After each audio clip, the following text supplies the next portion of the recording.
When reading Eliza Haywood's work, I was struck by how modern her views of society seemed to be to my 21st century perspective.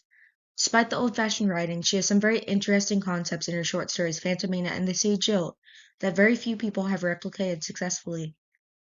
Once the modern reader can adjust to her style of 18th century prose, her works are appealing not only because of her progressive representation of women, but also because they revolve around human relationships and their consequences. The most interesting theme that Haywood plays with in her writing, however, is perception. Through disguises or manipulations, her characters take agency over themselves during a time when women and their reputations were constantly monitored by those around them. Maybe it's her English wit, but Haywood's writing made an immediate connection in my mind to one of my favorite series, Phoebe Waller-Bridge's Fleabag. Eliza Haywood was a prolific writer and actress from the 18th century.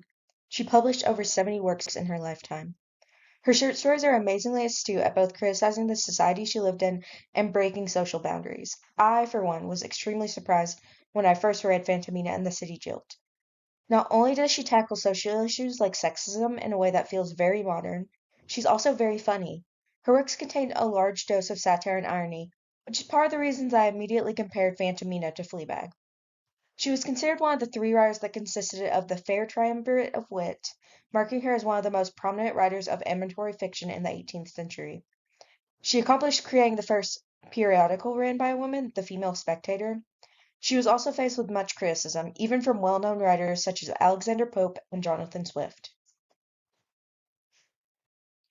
Creator, writer, producer, and lead actress in the Amazon series Fleabag, Phoebe Waller-Bridge originally wrote Fleabag to be a one-woman play that was performed at the Edinburgh Fringe Festival in 2013. This series has also managed to win several awards like Emmys and Golden Globes. So why compare these two writers? The common thread between Fantomina, The Sea Jill, and Fleabag is how they play with the idea of perception. They all have an aspect where the main character uses how others perceive them to manipulate others. In these works, we have three highly astute main characters who hide their inner self, either through behavior or outright disguises, to pursue their own goals. So basically, despite Haywood and Waller-Bridge being born nearly 3 centuries apart, both writers ask an important question: what part of our identities are truth and what parts are performance? Fantomina, The Sea Jilt, and Fleabag are three works where the main character uses how others perceive them to get ahead. In Fantomina, a young upper-class woman whose true name is never revealed uses disguises to pursue her love interest. She dresses as a sex worker, a maid, and a widow, each time taking a different name and identity. In The City Jill, a young woman is abandoned by her fiancé after her father died, and she was left no inheritance. She uses her position as a woman to manipulate the men around her, with her goal being to ruin her ex-fiancé and take his money. Haywood and Waller-Bridge turn towards a common type of character trope. In Fantomina and The City Jilt, we see both the female protagonists using how others perceive them as upper-class women to deceive and manipulate, oftentimes in the process engaging in shady or immoral actions. In the case of the lady from Fantomina, she dresses as a lower-class woman, usually, to interact with her love interest Beauplaisir. The first identity she takes is of the prostitute Fantomina, as she's described dressing, quote, as near as she could in the fashion of those women who make sale of their favors. She then goes to the theater and interacts with other upper-class people, though her high status made it so none of them would even consider her real identity. It's important to remember that in the 18th century, upper-class women, especially unmarried upper-class women, were supposed to be protected from the more sordid aspects of life to preserve their virtue and innocence. Other people would assume that the lady's good breeding would prevent her from even conceiving of such an idea, let alone actually dressing and going out as a prostitute. Beauplaisir even thinks that she, quote, very much resembled that lady whom she really was, but the vast disparity there appeared between their characters prevented him from entertaining even the most distant thought that they could be the same. Glycera from The City Jill uses her perceived naivety as a woman to manipulate those around her, especially her ex-fiancé Melidor and Grubguard, though she does not take different identities in the way the lady does. She uses how others perceive her to manipulate them and gain an advantage. Here are some examples of how the lady from Fantomina would have dressed to change how others perceive her. Firstly, this painting represents how the upper class dressed around the time that Haywood wrote Fantomina. This would be how she would have dressed in her real life and as the masked upper-class woman incognita. Next, we have a representation of arrested sex workers working in prison, still dressed in their own clothes. This could be similar to how the lady would have dressed as the prostitute Fantomina. The lady also dressed as a servant girl named Celia to seduce her love interest. In Fleabag, a young woman in London navigates life while coping with her best friend's death. Waller-Bridge's character, unnamed except for the moniker of Fleabag, engages in similar actions as Haywood's characters. While she is not outright manipulating others, the viewer is provided with her inner dialogue, represented by Fleabag looking and speaking directly into the camera, put in contrast with her outside demeanor. This is used a lot of the time for comedic effect, but there's an underlying sense that there is a significant gap between Fleabag's true self and who others believe her to be. Tell the truth. It's horrendous. It's horrendous. It's modern. Don't lie! I'm not! I look like a pencil. You don't look Don't like... laugh! It's okay! It's not okay! I'm gonna lose my job! Don't lose your job, it's cool! It's not cool! It's edgy! Oh, fuck off! Oh, it's cheap! It's unsalvageable! Claire, it's French!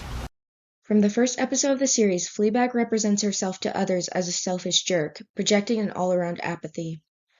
Only the inner dialogue keeps the viewer from writing off her character entirely, as it's obvious that there's aspects to herself that she's afraid to show to others.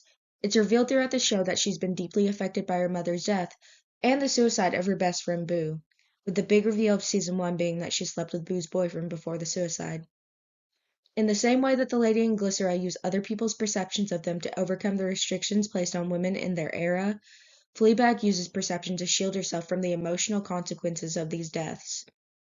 She also uses her own self-destructive behavior to influence other people's perceptions of her, such as in season 2 of the series where she intentionally romantically pursues a Catholic priest, because she knows there's no hope for any sort of future in that relationship. Both Haywood and Waller-Bridge engage in using character names, or a name that represents the traits of the character. Haywood employs this undeniably in Fantomina. The name that the lady gives herself represents who she is, a nameless phantom taking up new identities to manipulate and sleep with her love interest, versus the prostitute Fantomina. Her other identities are also representative of who she's trying to be, such as the faceless incognita. Even Beau Plaisir is a name that means fair pleasure, which he certainly takes from all his conquests. The City Jilt is much less literal, but uses the same idea. Glycera is a name that Haywood most likely created herself, but phonetically it evokes a character that is sly, manipulative, and untouchable. The gross image that the name Grubguard conjures is self-explanatory, and Glycera literally describes him as a man so old that she's surprised that, quote, in those shriveled veins there is a warmth sufficient to maintain life. Waller-Bridge's names are much more literal, as some characters are blessed as Fleabag, Hot Priest, Bus Rodent. The list goes on. The use of these character names is another tool that serves to play with the idea of perception. They literally tell you who these characters are at face value, but at the same time it shows how the character traits that the name describes are not all that the character is. There's also a similarity in how Haywood and Waller-Bridge's characters seem to play fast and loose with their morality. They've been dealt a bad hand all around, and that makes the reaction of the audience very complex. These characters are undeniably sympathetic while they objectively engage in amoral actions to get a means to an end. However, there's an undeniable feeling of vindication that the reader feels when watching these characters getting vengeance, even if they are not necessarily getting justice. For example, Glycera from the City Jilt is massively wronged by Melidor, and spends the length of this novella trying to get revenge. She says that his treatment of her has turned her into a man-hater, and, quote, she resolved to behave to them in a manner which might advance both her interest and revenge. However, in trying to get back at him, she manipulates and uses an old man named Grubguard, who does not quite deserve the amount of manipulation he's subjected to. Meanwhile, the lady from Fantomina is highly manipulating Beau Plaisir by sleeping with him in different disguises. Not to mention, she acts extremely untoward for an upper-class woman in the 18th century. Meanwhile, with Waller-Bridge's work, there's an obvious amorality with her sleeping with Boo's boyfriend, and she shamelessly manipulates others when she thinks they deserve it.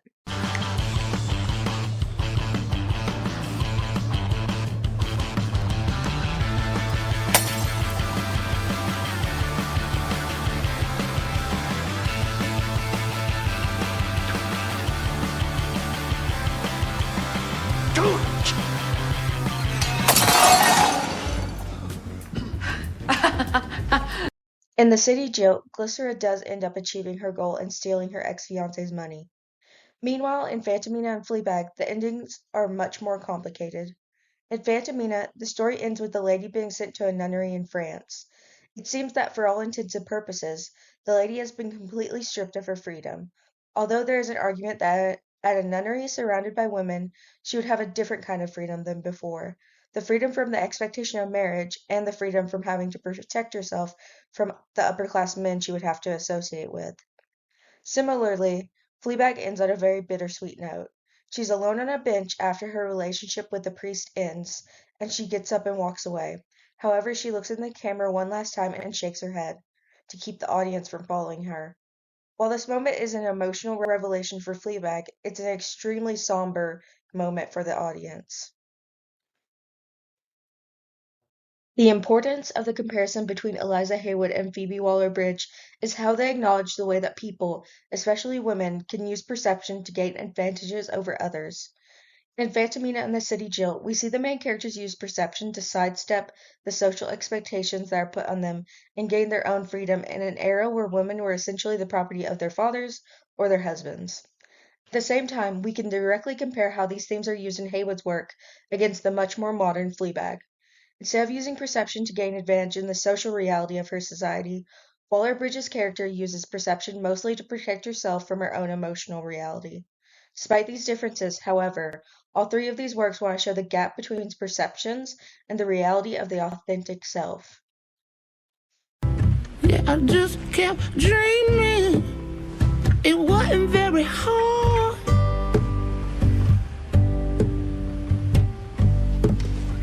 I spent all this time trying to figure out why nobody on my side.